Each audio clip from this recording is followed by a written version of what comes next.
transporte público. Descontrol. Lo de Guerrero, por ejemplo, es por el decomiso en operativos de 9 vehículos de lujo, presuntamente propiedad de integrantes de la familia michoacana. Lo de Tamaulipas por la captura de La Cabra, presunto líder de los metros del cártel del Golfo. Casi 1000 militares en un estado en donde no pasa nada. Al final, inseguridad, violencia, control territorial, narcotráfico y ausencia de Estado de Derecho y de estrategia. ¿Hasta cuándo? Autoridades. Y bueno, justamente hablando de autoridades y de esto de que le estoy diciendo, las de Tamaulipas, ya le decía, insisten que el estado está en calma. A las 6 de la mañana en Matamoros se registraron 16 bloqueos, por lo que se suspendieron clases en 74 de 206 escuelas. Son producto de la rivalidad y el enfrentamiento que se está dando entre dos facciones de un grupo delictivo que se disputan su territorio y que los ha llevado a confrontarse y generar incertidumbre en algunos sectores de la población. El gobierno del estado ha reforzado la seguridad en todas las zonas y se ha coordinado con la Secretaría de la Defensa Nacional y la Guardia Nacional para dar certidumbre y seguridad a la población. Aseguran que son campañas de desinformación para generar miedo entre la población de Matamoros, San Fernando, Cruillas Méndez, Burgos y Soto La Marina, donde llegaron 710 elementos para reforzar la seguridad. Y déjeme decirle, pues sí generan miedo. Queremos dejar en claro que existe una abierta intención de grupos políticos del pasado, utilizando las redes sociales de manera perversa, buscan confundir y desinformar a la opinión pública estatal y nacional. Intencionalmente, con fines políticos, buscan generar una percepción falsa de lo que es Tamaulipas. A través de mentiras, afirman que hoy nuestro estado está en llamas. Vámonos con las cifras, con los datos duros de lo que ocurre en Guerrero y en Tamaulipas. Maribel Soto, adelante. Paco, muy buenas noches. Pues así es, ya escuchábamos a las autoridades de Tamaulipas respecto a estos bloqueos que hubo en la mañana. Sin embargo, es claro que los miembros del crimen organizado no dan tregua en esta región. Desde el sábado se reportaron bloqueos y enfrentamientos entre grupos armados en los municipios de Reynosa, Matamoros, San Fernando, Méndez, Ciudad Victoria y Jiménez. Esto derivado de la detención de Hugo Armando N., alias La Cabra, jefe de plaza del Cártel del Golfo. Autoridades estatales activaron en ese momento el Código Rojo y solicitaron apoyo de la Sedena, de la Marina y de la Guardia Nacional, así como de la Fiscalía General de la República y la Fiscalía del Estado. Esto el fin de semana, pero esta mañana, de nueva cuenta, células criminales realizaron bloqueos en la carretera que une a los municipios de San Fernando, Matamoros y Reynosa. Las clases del turno vespertino fueron canceladas en primera instancia por la propia población civil, quien se organizó a través de redes sociales para no llevar a sus hijos a la escuela. Esto en Tamaulipas, Paco, pero en Guerrero las cosas tampoco van bien. El 27 de abril, alcaldes y diputados locales de la región del norte y la Tierra Caliente del estado se reunieron con la gobernadora Evelyn Salgado para exigirle medidas de seguridad ante las amenazas de muerte por parte del grupo del crimen organizado conocido como los Tlacos. La mandataria estatal se comprometió a reforzar la seguridad. Sin embargo, los funcionarios promovieron bloqueos carreteros en la zona de la Tierra Caliente, concretamente en los municipios de Cutzamala, Ciudad Altamirano, Coyuca de Catalán y Tlapehuala, que se prolongaron desde el viernes hasta el lunes por la mañana. A los bloqueos se sumaron transportistas y ciudadanía en general, que junto con los alcaldes denunciaron que la Fiscalía del Estado realiza revisiones, cateos y detenciones ilegales sin órdenes judiciales.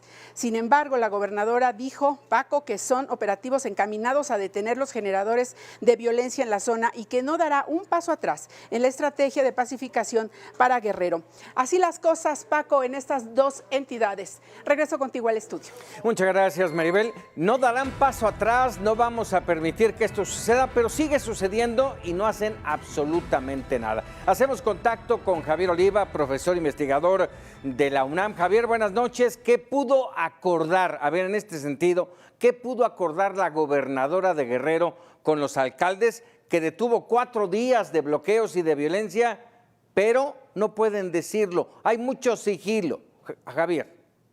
Bueno, muchas gracias, Paco, primero por la invitación. Saludos al auditorio, al equipo en cabina, para ti un abrazo ahí en el estudio. Bueno, desde luego que no hay resultados en el corto plazo. Recordemos que los gobernadores de quienes estamos hablando fueron electos en junio del año antepasado, perdón, Ujú. elecciones concurrentes, en donde, bueno, la expectativa era que en la medida en que el gobierno federal, como sucede en las reglas no escritas del sistema político mexicano, el presidente de la República y los gobernadores afines al partido o a las negociaciones políticas, pues tendrían alguna capacidad de respuesta. Sin embargo, desde Colima, veamos cómo está el caso de Sonora, desde luego ya señalaste el caso de Guerrero, no se nos va a escapar desde luego Sinaloa, evidentemente el caso de Tamaulipas, Zacatecas notablemente, porque además de la estupenda nota que preparó tu equipo para esta oportunidad, muchas gracias, Paco. También no se nos puede olvidar estas escenas estrujantes en la colindancia de los Altos de Jalisco y Guanajuato, Ujú. en donde vehículos de nueva generación repartiendo cientos de juguetes a los niños de aquellas de aquellas poblaciones, lo que no es otra cosa sino generar una perturbación muy profunda en el funcionamiento de los sistemas sociales, que si lo vemos en perspectiva, Paco, no sé si sea eso todavía más pernicioso y negativo que la violencia que se dan testimonios casi a diario, lamentablemente. Y por el otro lado, tú como profesional de los medios de comunicación, Paco, sabes perfectamente que cualquier persona con un dispositivo móvil se mueve un reportero. Entonces es muy lamentable escuchar al secretario de Seguridad Pública del Estado de Tamaulipas Ujú. señalar que tienen fines políticos. Yo quiero saber una mamá o un papá que va saliendo del supermercado con su hijo o fue por la escuela, o un comerciante, un taxista que filman los actos de violencia, ¿qué finalidad política puede tener? Américo Villarreal es hijo de un gobernador del PRI homónimo, su papá. Él es Ujú. un priista de larga tradición en Tamaulipas del PRI y se fue a Morena. Eso no me parece tan relevante, pero finalmente es un dato político. Y por el otro lado, bueno, tenemos varios gobernadores, exgobernadores, perdón, en proceso penal, Ujú. Tomás Llano y Eugenio Hernández, por vínculos con el narcotráfico en su caso, o cómplices en el lavado de activos, de dinero y de bienes raíces. Entonces, ¿qué Estado de la República, Paco, puede ser Tamaulipas o cualquier otro, va a resistir institucionalmente hablando que el responsable político de la entidad, es decir, el gobernador, o bien, como parece apuntar en el caso de Américo Villarreal, no tiene ninguna idea respecto de qué hacer con una problemática y simplemente por aspiraciones personales, pues buscan, después de ser senador, candidato a gobernador y ganar este cargo? Pero ¿con qué proyecto? Escuchamos en algún momento una declaración muy desafortunada del gobernador de Zacatecas Ujú. diciendo que el siguiente paso era encomendarse a Dios, ¿no? Tú no puedes plantear un programa de gobierno para seguridad pública con esos argumentos. Sí, La propia gobernadora de Colima, nada más cierro con eso, Paco, sí. rápidamente, en los primeros meses cuando estaba desatada la violencia en su estado, que es la ciudad más violenta, por lo menos del continente latinoamericano, estaba estudiando pedir licencia para el cargo. Oye, Gracias, Paco. pero como bien lo mencionas, Javier, ¿cómo pueden estos gobernadores, lo marcaste muy bien, sí, dar declaraciones como la de Américo? Todo está en calma. Cuando ha vivido Tamaulipas, Matamoros, en principio Matamoros ha vivido 4 días de bloqueos, de ver a los sicarios recorrer las ciudades armados y no pasa nada, todo está en calma.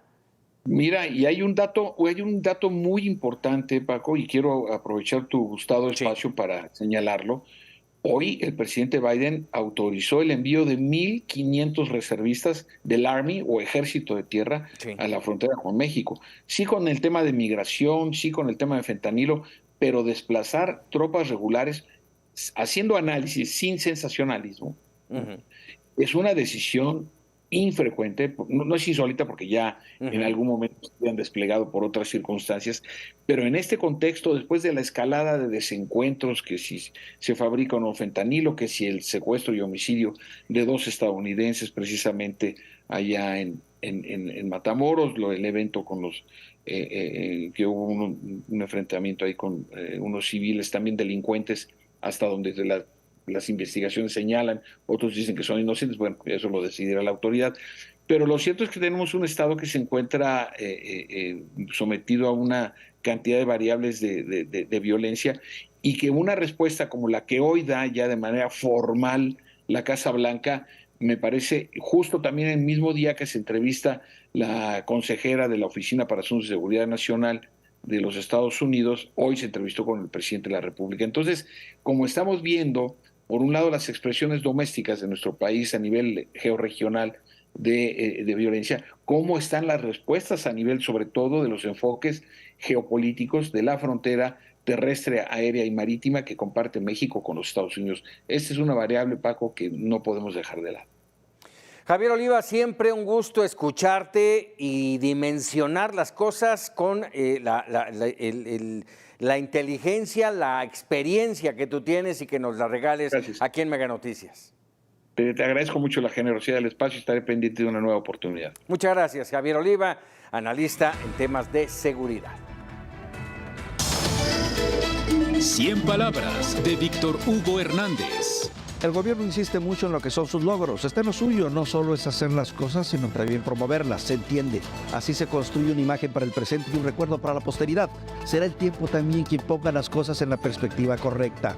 Pero no solo son los supuestos logros, también están los casos de ineficiencia y corrupción que marcan a un sexenio. A estas alturas podemos ya perfilar algunos personajes que sin duda empañarán el periodo que se conoce como la Cuarta Transformación.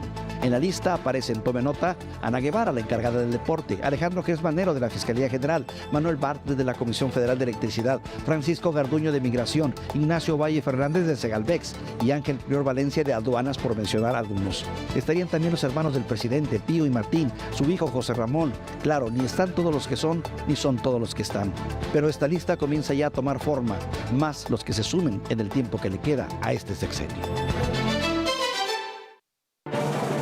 Al regresar, migrantes toman instalaciones en Tapachula. Y más adelante, reportan más de 112,000 desaparecidos en México.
Instalaciones del Instituto de Migración en Tapachula.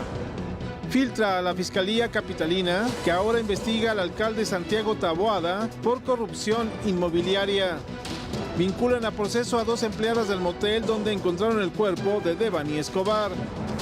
Asesinan afuera de un kinder a Teresa, madre buscadora en la zona de Celaya. Renuncia a la Cancillería Marta Delgado, subsecretaria del equipo de Marcelo Ebrard.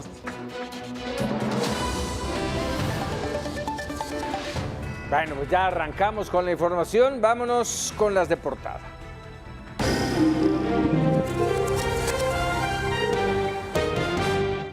Oiga, déjeme decirle que entrevistamos a Alejandra del Moral, la candidata de la coalición Va por el Estado de México. De más adelante le vamos a presentar la entrevista, pero aquí un adelanto. Reiteró su optimismo de ganarle nuevamente a Morena.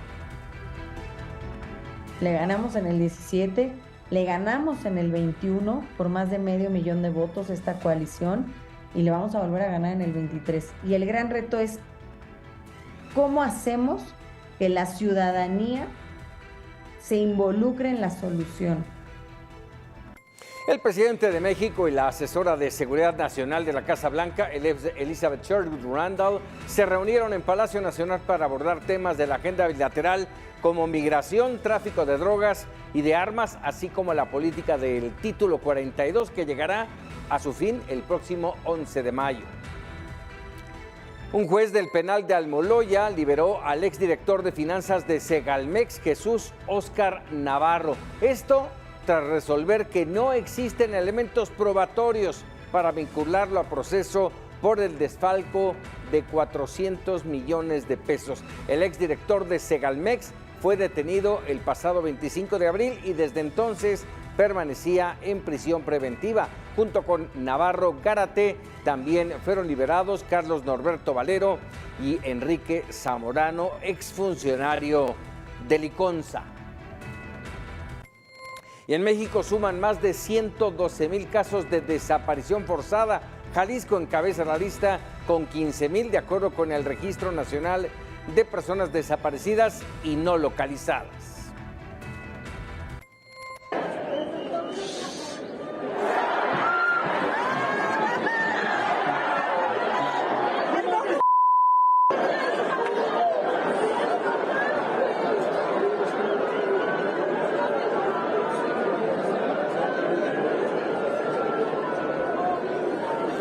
Impactante, así fue embestido el torero mexicano Joselito Adame durante la corrida de toros celebrada en Aguascalientes el pasado 1 de mayo. Logró sobrevivir a pesar de caer de cabeza y perder momentáneamente el conocimiento. Joselito fue trasladado a un hospital donde se reporta en terapia intensiva.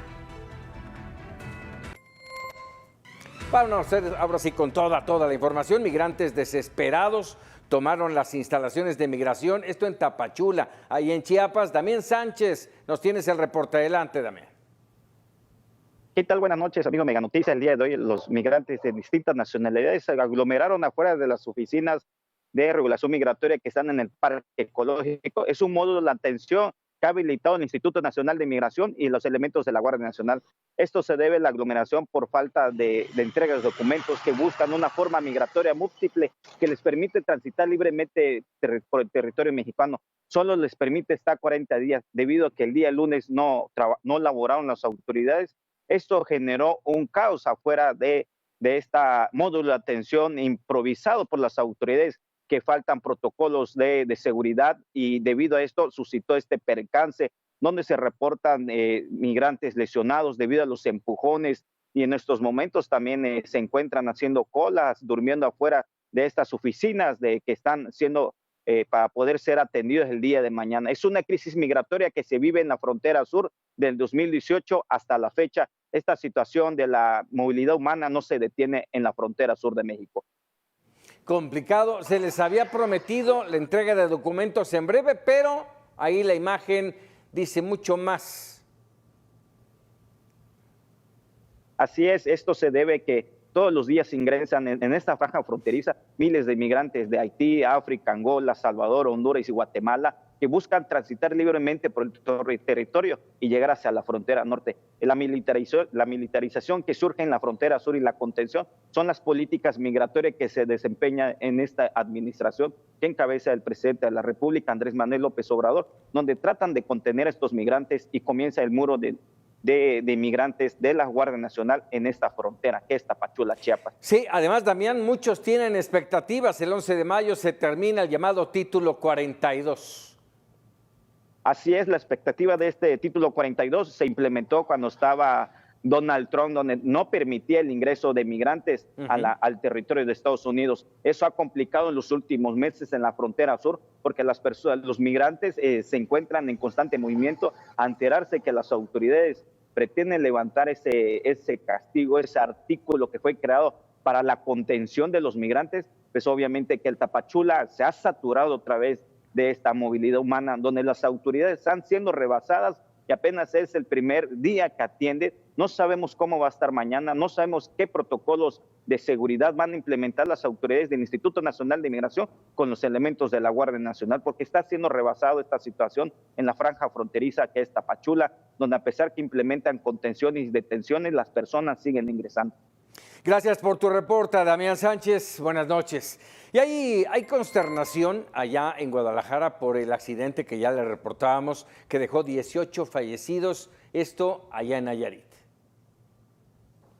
Habitantes de la colonia La Federacha en Guadalajara se sienten consternados por el accidente que sufrieron sus vecinos la noche del pasado sábado en el municipio de Compostela, Nayarit, cuando iban de excursión a Guayabitos, en donde fallecieron 18 personas y 30 más resultaron lesionadas. La noticia cayó como un balde de agua helada. Una de las personas accidentadas es la señora Meli, como la conocen sus vecinos, y quien se dedica a organizar viajes, tal como consta en una cartulina pegada justo fuera de su domicilio. Nos cayó de sorpresa, ¿verdad? Pues a quién le va a caer bien. Pues sí nos conmueve, pues, de que somos siendo vecinos y la mayoría de aquí de alrededor. Pues sí andamos medios agüitadones. Pues ellos pues iban de vacaciones, nunca esperaron que iba a ser una tragedia, Sí, todo el mundo estamos consternados de esto, ¿qué pasó? Pues ya todos estaban aquí con sus cosas, sus maletas y toda su ropa. Y pues se fueron como por ahí de las 3:30 estaban guardando sus cosas. Y pues yo me fui a mi casa porque no supe si se fue el camión. ¿A qué horas son? Pero pues más o menos como las 4. Sí había mucha gente. Eran como, pues puros familiares, yo creo. Los vecinos montaron un altar con la imagen de la Virgen de Guadalupe y unas veladoras en el mercado La Federacha, que se ubica justo en la avenida de la Cruz y Belisario Domínguez, en cuya fachada se observa una cartulina con un viaje organizado a Puerto Vallarta en las pasadas vacaciones de Semana Santa y Pascua. Román Ortega, Mega Noticias. Y la Fiscalía Capitalina investiga la presunta relación entre el alcalde de Benito Juárez, Santiago Taboada, en el esquema de corrupción en el que participó el ex jefe delegacional Christian von Roerich, conocido como el cártel inmobiliario. Esto de acuerdo con un empresario inmobiliario que se apegó a un criterio de oportunidad y ofreció información a la Fiscalía, ayudar a establecer el modus operandi de varios funcionarios y exfuncionarios presuntamente implicados. El nuevo alcalde ya, Santiago, nos citó en sus oficinas que estaban en el edificio BJ2 y nos solicitó que apoyáramos en la remodelación del edificio, dado que, como comentaba anteriormente, tenía daños por el sismo. Él me comentó que se tenía un presupuesto de aproximadamente 25.6 millones de pesos, aunque probablemente, según se avanzaran las obras, el presupuesto y el costo de la obra aumentaría. El alcalde de Benito Juárez, Santiago Taboada, anunció que emprenderá acciones legales en contra de la Fiscalía por haber negado en reiteradas ocasiones la apertura de carpetas de investigación en su contra.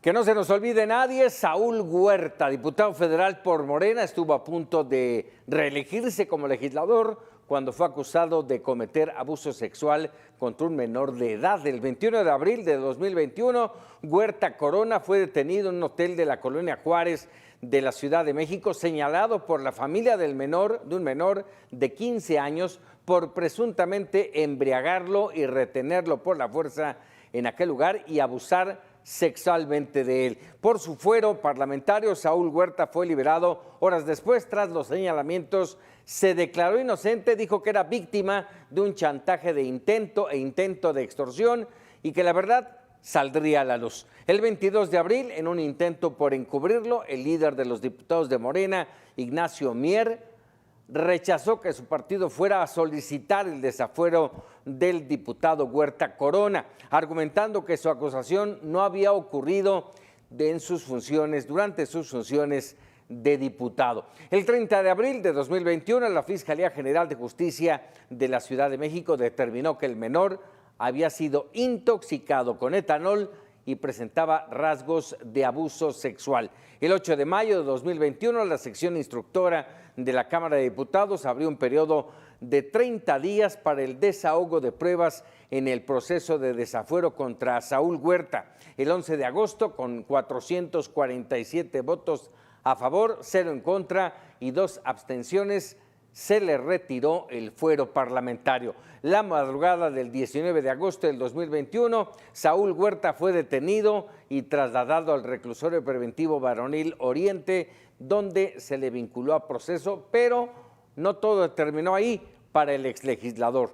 El 13 de febrero del 2022, Saúl Huerta fue acusado de cometer otros delitos por los que la Fiscalía General del Estado de Puebla obtuvo 2 vinculaciones más a proceso.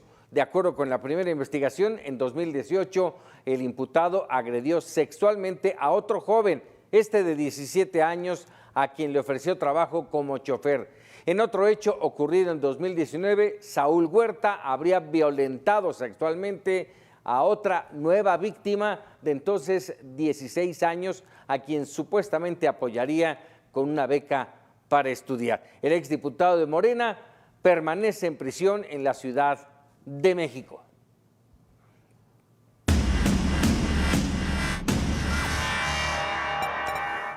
Avanzan las investigaciones en torno al asesinato de Devani Escobar allá en Monterrey. Marcela Perales nos tiene el reporte. Adelante, Marce. Gracias, Paco. Qué gusto saludarte esta noche, dando seguimiento a este asesinato que se descubre el 21 de abril del 2022. Hace apenas que dimos el recuento de todo lo que sucedió este año, de la exigencia de justicia por parte de los papás de Devani Escobar, tanto su padre, Mario Escobar, como su mamá, Dolores Basaldúa. El día de hoy se informa que la Fiscalía General de Justicia de Nuevo León confirmó la vinculación a proceso y las medidas cautelares impuestas a 2 empleadas del motel Nueva Castilla, donde fue encontrado el cuerpo de Devani el 21 de abril del 2022. Fue una magistrada del Tribunal Superior de Justicia quien confirma esta vinculación a proceso en contra de Ana Luisa y Élida Yurit, quienes fueron acusadas por los delitos equiparables a falsedad en declaraciones e informes dados a la autoridad, así como encubrimiento. ¿Qué es lo que sigue? Parte de las medidas cautelares, Paco, es que ellas no podrán salir del estado y tendrán que acudir con la autoridad a firmar constantemente para comprobar su estancia en Nuevo León y continuar con estas investigaciones. Sin embargo, hay que ser claros,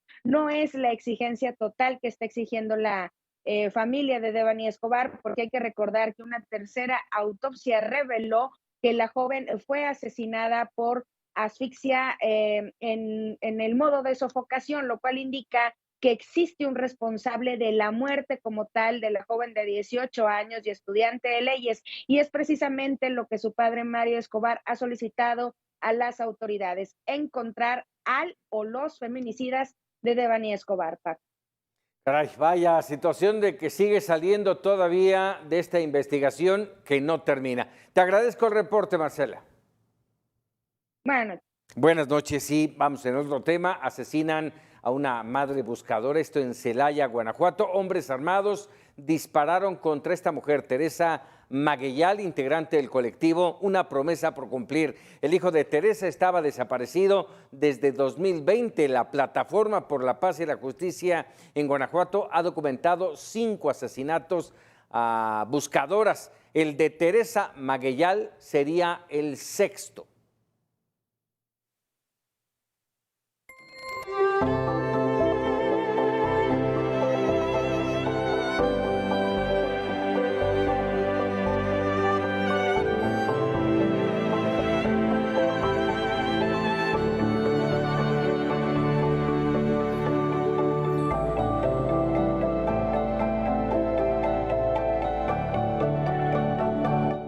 Esta mañana llegó a nuestro país el cachorro de pastor alemán que el gobierno de Turquía donó como muestra de agradecimiento y solidaridad por la muerte de Proteo, este perro rescatista que falleció ocurrido durante las labores de rescate tras los terremotos en febrero pasado. El perro formará parte de los binomios del ejército mexicano que reciben entrenamiento para guardia y protección o detección de enervantes, explosivos, rastreo, tareas de búsqueda y rescate. Al regresar, entrevista exclusiva con Alejandra del Moral.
Déjame decirle, una cruda realidad, el infierno de los desaparecidos en nuestro país. Cifras oficiales contabilizan 112.312 personas en calidad de desaparecidas y no localizadas, cifra que podría ser todavía mayor. Solo el 10% de los delitos se denuncian. Esta información es hasta terminando abril y lo acabamos de terminar. Déjeme decirle, Jalisco es el estado con más casos de desaparición forzada, con 15,000, seguido del Estado de México con 12,682 y Tamaulipas con 12,632. El 58.43% son hombres, 41.25 mujeres y 0.32 no se determina su sexo. Situación complicada, la de los desaparecidos en México. Y endurece Estados Unidos sus medidas contra el narco. El gobierno de Joe Biden autorizó el despliegue de 1,500 soldados en la frontera con México para reforzar el combate al tráfico de drogas. Esta decisión responde a la declaratoria de emergencia nacional emitida en diciembre del 2021 por el impacto que el narcotráfico ha tenido en aquel país en términos de seguridad, política exterior y economía. La participación de los militares quedará bajo consideración de los secretarios de Defensa y Seguridad Nacional. Y hablando de la relación bilateral, México y Estados Unidos fortalecen el plan humanitario conjunto sobre migración.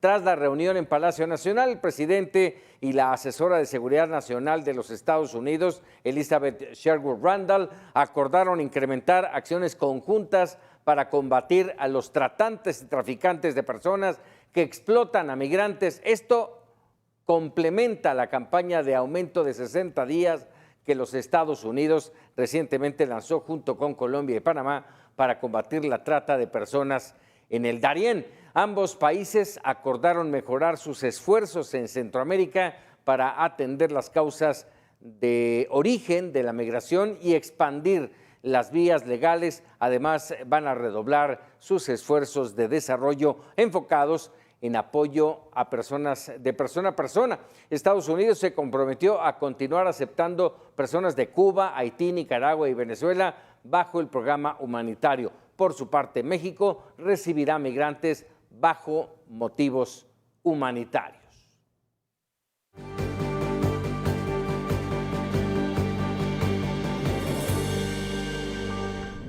Temas electorales. Marta Delgado presentó hoy su renuncia a la Subsecretaría para Asuntos Multilaterales y Derechos Humanos de la Cancillería de México. Compartió una carta en donde expresa que la renuncia es con la finalidad de dar inicio a proyectos personales y políticos que demandan su completa atención. Marcelo Ebrard aclaró la razón de la renuncia de Marta Delgado. Escribió en sus redes sociales: reconozco el gran valor de la decisión que has tomado para dedicarte al 100% a la propuesta que encabezo con miras al 2024. Abrazo. Así cerró este tuit el canciller Marcelo Ebrard. Y bueno, ya le decía, platicamos hoy con Alejandra del Moral, la candidata de la coalición Va por el Estado de México, conformada por el PRI, el PAN, el PRD y Nueva Alianza. Y déjeme presentarle la primera parte de esta entrevista. Faltan escasamente 4 semanas para que termine esta campaña. ¿Cómo va? Pues muy bien, mejor de lo que yo esperaba, debo decirte. Nos han recibido bien, la campaña ha sido aceptada bien, en los toques de puertas, en el brigadeo, en los eventos nos han recibido muy bien. Así es que estoy no confiada, al contrario, viene la parte más ruda de la campaña, que es ya las últimas 4 semanas. Y bueno, pues preparar todo para el día de la elección.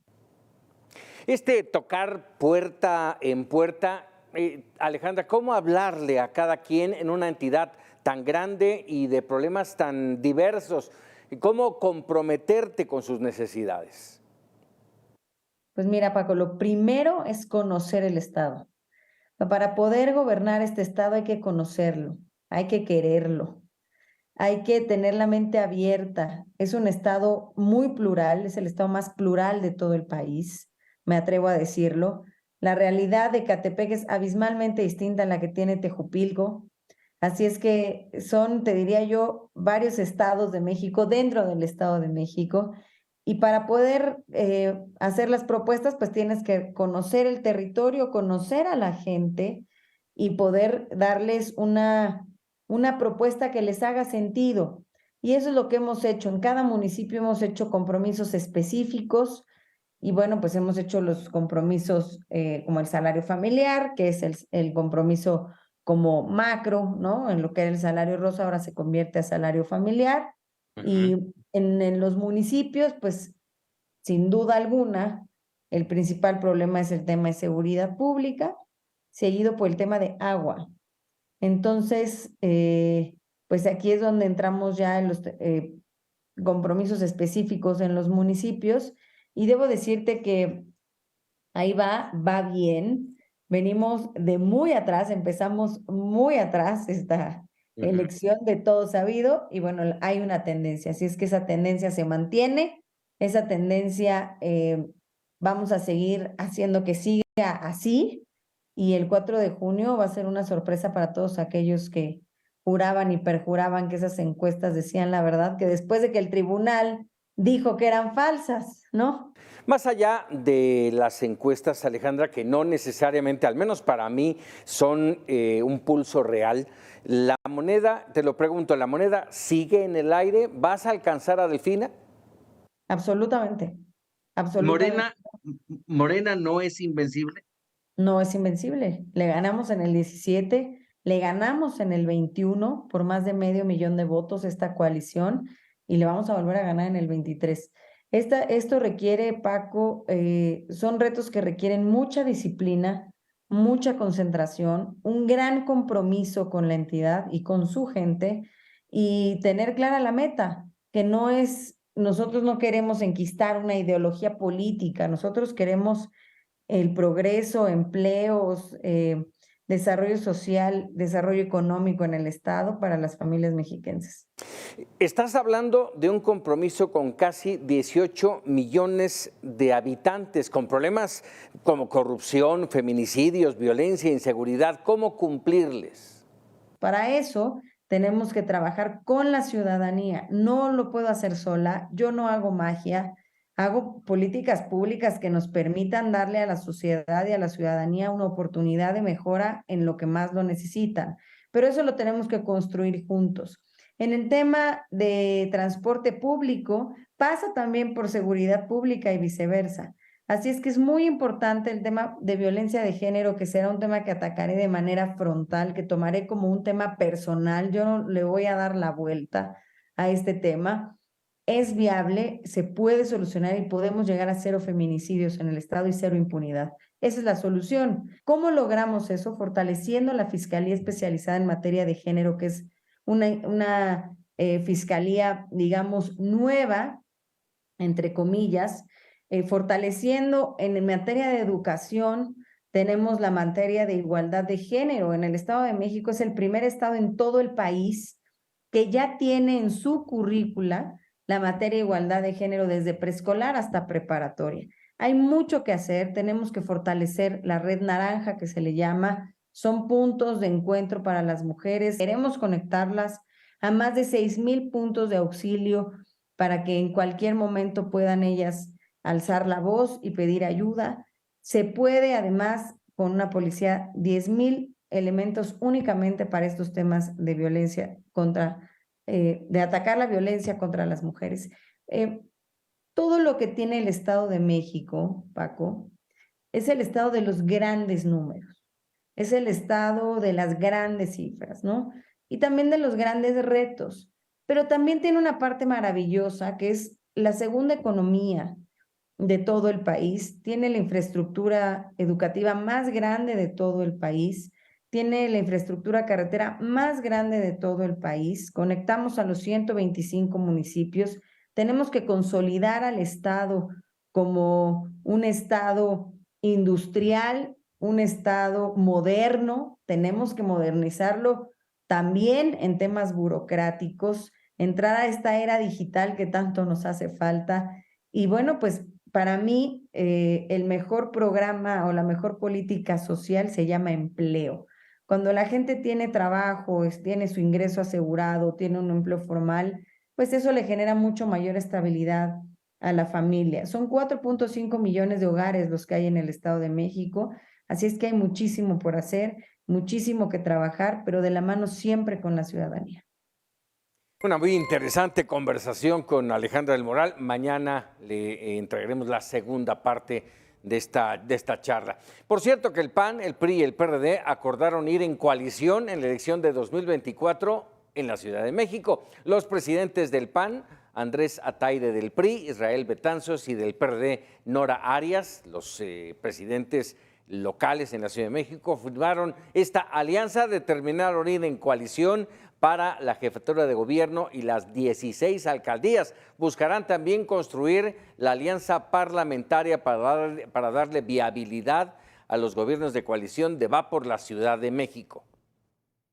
Y el ministro Alberto Pérez Dayán propondrá al Pleno de la Suprema Corte invalidar en su totalidad la primera parte del llamado Plan B impulsado por el gobierno federal. Las infracciones cometidas son de tal gravedad, asegura el ministro Pérez Dayán, que violan los artículos 71 y 72 de la Constitución mexicana. Para ser aprobado el proyecto para invalidar el Plan B, se requieren 8 de los 11 votos de los ministros de la Suprema Corte.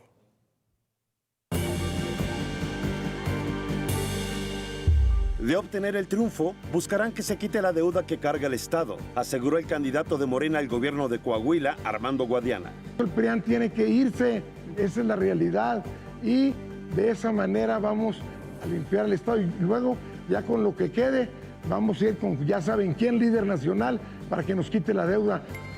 Por su parte, Manolo Jiménez, candidato de la alianza PRI-PAN-PRD en Coahuila, dijo que invertirán en una mejor infraestructura de agua para que no le falte a nadie. Muchos problemas del agua a veces no tienen que ver con falta de la existencia del agua, sino de la distribución. Entonces aquí es donde vamos a invertir en buena infraestructura o en más infraestructura de agua. En cara a las elecciones en el Estado de México, la candidata de Morena, Delfina Gómez, informó que a quienes confían en su proyecto no les va a fallar. Yo ahorita veo el sentimiento de esperanza, el sentimiento de alegría, el sentimiento de decir, maestra, la vamos a apoyar, pero no nos vaya a fallar. La candidata de la alianza PRI-PAN-PRD en Coahuila, Alejandra del Moral, aseguró que trabajarán por las familias y no por los colores partidistas. Hoy no queremos nosotros enquistar una ideología política. Nosotros queremos trabajar y defender el futuro de nuestras familias. El futuro de México pasa por el Estado de México. Leonardo Ferrera, Mega Noticias. Y bueno, los invito para que al terminar la historia del mundo nos acompañen. Es martes de A Fondo con Eduardo Torreblanca Yax y el tema, el cambio del INSABI al IMSS Bienestar.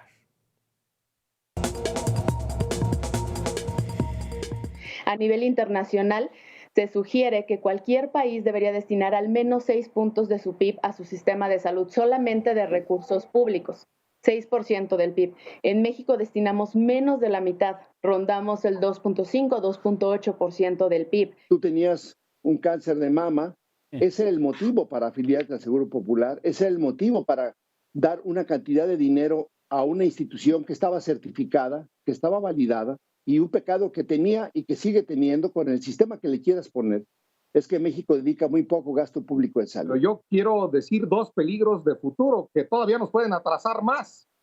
Lo primero es que se le meta mano al IMSS ordinario para satisfacer al IMSS Bienestar. Segundo, hay otro problema que yo quiero decir, y lo dije desde el día que renuncié en mi carta de renuncia al IMSS. Yo acuso a este gobierno con toda claridad de que está privatizando la salud en México.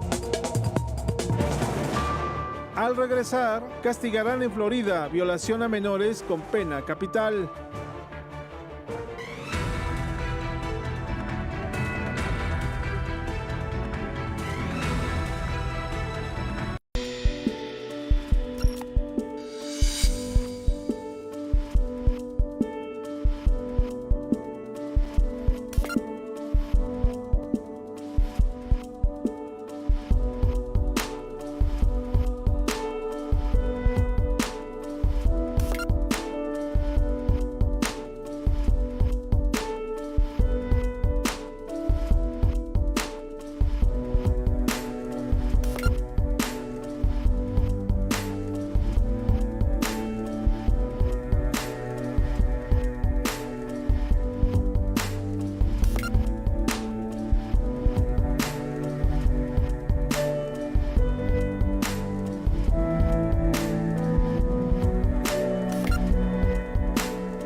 Información en proceso, explosión en Tultepec, en el Estado de México. Adrián Morán, adelante con la información.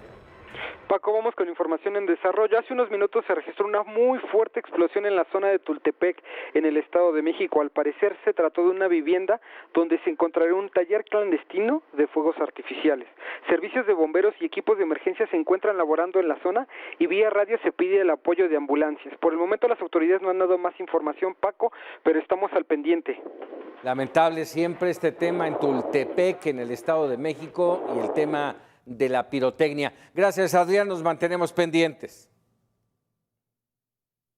Científicos, académicos y estudiantes convocaron a un paro nacional de 24 horas a manera de protesta contra la desaparición del CONACYT y demandan no aprobar la Ley General en materia de humanidades, ciencias, tecnologías e innovación aprobada en Fast Track por el Senado la madrugada del sábado pasado. Al paro se unieron el Centro de Investigación y Docencia Económicas, el CIDE, así como las facultades de Ingeniería y Arquitectura de la UNAM. Bueno, por lo que yo entiendo, pues fue lo de la desaparición de las becas, no, la reducción del presupuesto. Y pues, o sea, de hecho por eso empezó el paro de la semana pasada, o sea, ya estuvimos nosotros una semana en paro en la Facultad de Ingeniería. Sí considero que es un gran apoyo a la comunidad científica y educativa del país, y sí siento que es como un gran ataque a esa comunidad. O sea, sí es como lastima mucho a la sociedad en general. Sí es un apoyo, o sea, sí hace más ruido que hagamos un paro. Igual pues no afecta con nuestras actividades porque ya las tenemos programadas prácticamente. Nosotros siempre tenemos como proyectos y como que ya tenemos cosas que hacer. Bueno, y el INAI presentó una reclamación por la decisión de la Corte de no poder sesionar con 4 comisionados. Denuncian que está en riesgo la democracia y el Estado de Derecho. La comisionada del INAI, Norma Julieta del Río, reveló un supuesto boicot desde la Secretaría de Gobernación. Nos dicen, ya no vamos a entregar nada. Y le pregunto, ¿quién les ha dicho? Dice, bueno, pues no puedo decirle, pero es así como el segundo de a bordo. Entonces yo vi el organigrama, dije, pues el segundo de a bordo debe ser el secretario de Gobernación, ¿verdad?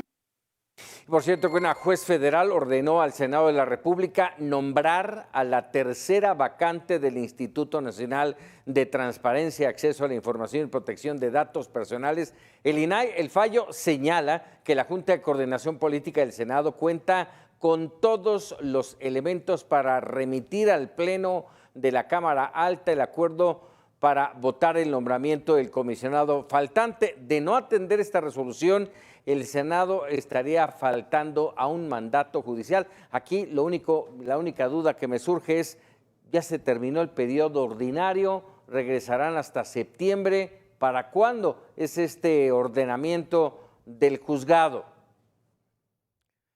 Y en otros temas, el principal sospechoso se acuerda del tiroteo en Texas que el pasado fin de semana terminó con la vida de 5 miembros de una familia de hondureños. Habría sido ya arrestado este martes por las autoridades en la localidad tejana de Cute and Shoot, según la cadena NBC. Las autoridades están a la espera de confirmar si es Francisco Oropeza, el hombre que habrían capturado. Pero, a ver, recordemos quién es este hombre mexicano. Francisco Oropeza se encontraba en Estados Unidos de manera ilegal. Al hacer una revisión de su historial, ya había sido deportado 4 veces. Su primera expulsión ocurrió en marzo del 2009, luego en septiembre de ese mismo año. En enero del 2012 fue detenido por conducir ebrio, por lo que fue sentenciado a prisión en el condado de Montgomery, en Texas. Fue deportado después de eso y finalmente las autoridades lo expulsaron una 4ª ocasión en julio del 2016. El FBI ofrece una recompensa de $80,000 a quien brinde información que ayude a su captura. Es considerado peligroso, pues podría estar armado. Paul Mackenzie, el líder de una secta cristiana en Kenia, enfrenta cargos penales por la muerte de 110 de sus seguidores. De acuerdo a las investigaciones, Mackenzie habría inducido a sus fieles al ayuno para su encuentro con Dios. Las autoridades judiciales buscaban enjuiciar al líder religioso por el delito de terrorismo en relación con este caso. Sin embargo, el tribunal que lleva el caso se declaró incompetente y hoy Mackenzie se encuentra en libertad.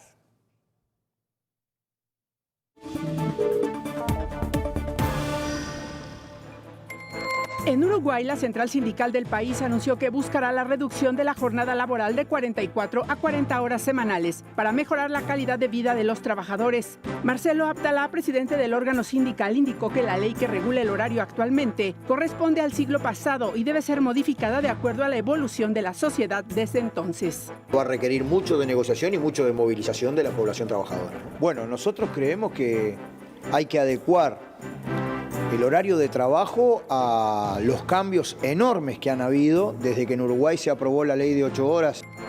Ron DeSantis, gobernador de Florida, promulgó la ley que establece que la violación infantil se castigue con pena de muerte en el estado. La decisión significa un desafío a la Corte Suprema de los Estados Unidos, que en un fallo emitido desde 2008 prohíbe a los estados imponer la pena de muerte por el ataque sexual a un menor, cuando el delito no involucre la muerte del niño. Sin embargo, el mandatario se mostró confiado en que la actual conformación de la Corte de mayoría conservadora se muestre dispuesta a revisar la legislatura existente.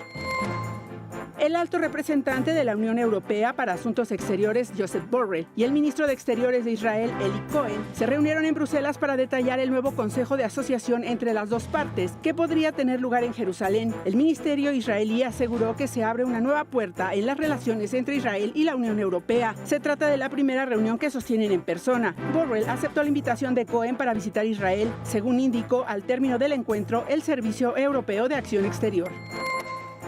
El Sindicato de Guionistas de Estados Unidos comenzó este martes su primera huelga en 16 años. El paro tendrá importantes implicaciones en la industria cinematográfica, ya que frenará numerosas producciones, tras no alcanzar un acuerdo con la Alianza de Productores de Cine y Televisión. La última huelga de guionistas se produjo en 2007 y tuvo una duración de más de un mes, lo que supuso una pérdida de $2.100 millones y el despido de 37,000 profesionales de la industria. Mega Noticias, Maribel Soto.